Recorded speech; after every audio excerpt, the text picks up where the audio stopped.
I'm Dr. Rusell Blaylock. I'm a board-certified neurosurgeon. I've retired from active practice.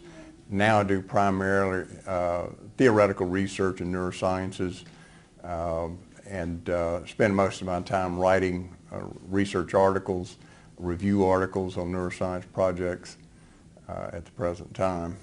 Well, leading from that, when we start looking at, look at some of the programs that have sort of spurred out of this. The high-tech DNA manipulation, brain manipulation through electrodes or through transmission outside of electrodes to change human thinking. These are the more sophisticated programs that are a little bit more obvious, but then there's things that are less obvious. For instance, fluoridating water. They looked at 39,000 school children in which they looked at the effect of fluoridation versus non-fluoridation, and they found it had no beneficial effect at all. Well, they hid that document so scientists couldn't examine it, and the public and the media would never see it. Dr. Yamanianis, who is a chemist, filed a Freedom of Information lawsuit, had it released, and then he saw why they wanted to hide it, and that's because it clearly demonstrated fluoride did not reduce cavities. Another study included 400,000 children in India. All of these studies showed the same thing. Adding fluoride to water did not reduce cavities at all. And in fact, several of the studies it showed it increased cavities. And it did so because it weakened the dental layer of the tooth and made it more prone to become cavities. So now that we've established, and it's admitted by the National Science Foundation study, which was recently completed, that fluoridating water does not reduce cavities. There's no modern evidence whatsoever that fluoridating water reduces cavities at all. So you have to ask the question, well, why are you still fluoridating water? And even insisting that bottled water be fluoridated, that no one would have access to unfluoridated water except the elite. Well, if we look at the scientific studies on what is the effect of fluoridation, well, we know fluoridating water through a number of studies, some of which were ordered by the federal government itself in the earlier days, increases cancer risk. This study was so impressive to some members of Congress, they ordered a study of this link to cancer through the Battelle Research Institute. These studies showed that, number one, it produced a number of types of cancer, one which was a very rare liver cancer, and it significantly increased the growth of cancer in people who already had cancers. We know that it has profound effects on the brain. One of the most impressive was done by Dr. Phyllis Mullenix, who was a highly regarded neurotoxicologist.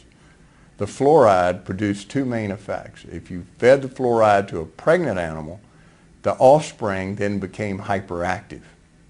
If you gave the fluoride after birth, the animal became very lethargic, sort of like a couch potato, didn't really want to do anything, became very apathetic acting. She completed this research, and she also measured the fluoride levels in the animal's brain and found some very interesting things. It's that fluoride tends to accumulate in the part of the brain that controls behavior, particularly the hippocampus and the other limbic areas of the brain. Where she, after they found that this had been published, they fired her. And the Forsyth Dental Research Institute, in fact, about that time, had gotten a $250,000 grant from the Colgate Company, which fluoridates their toothpaste. Well, Dr. Yamanianis did some studies and looked at the different tissues in the body, found out the highest accumulation was in the thyroid gland. It had been known that one way to reduce thyroid function was to put fluoride in the water, that it produced a significant hypothyroidism, or low function of the thyroid gland. Now, not only does that produce lethargy, apathy, weakness, tiredness in adults, but if you do it in pregnant women, the babies are born with low IQs and they never recover.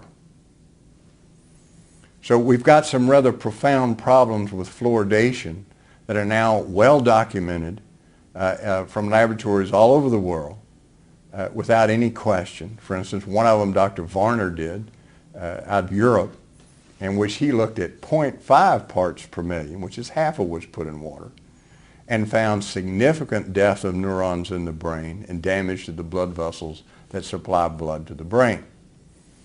He's a highly regarded researcher. It was published in a very prestigious neurological journal. Fluoride reduces reproduction. It influences sperm mobility, sperm production, and testosterone level in males. And it bioaccumulates in these organs and gradually reduces the ability to reproduce. Why is the public being kept in the dark? I leave it to the audience to think for themselves. What could possibly be the justification for doing such a thing? If you've demonstrated it doesn't reach its objective, that is reducing cavities, which everybody now has admitted, even the ADA has had to admit it, why is it still being added to the water?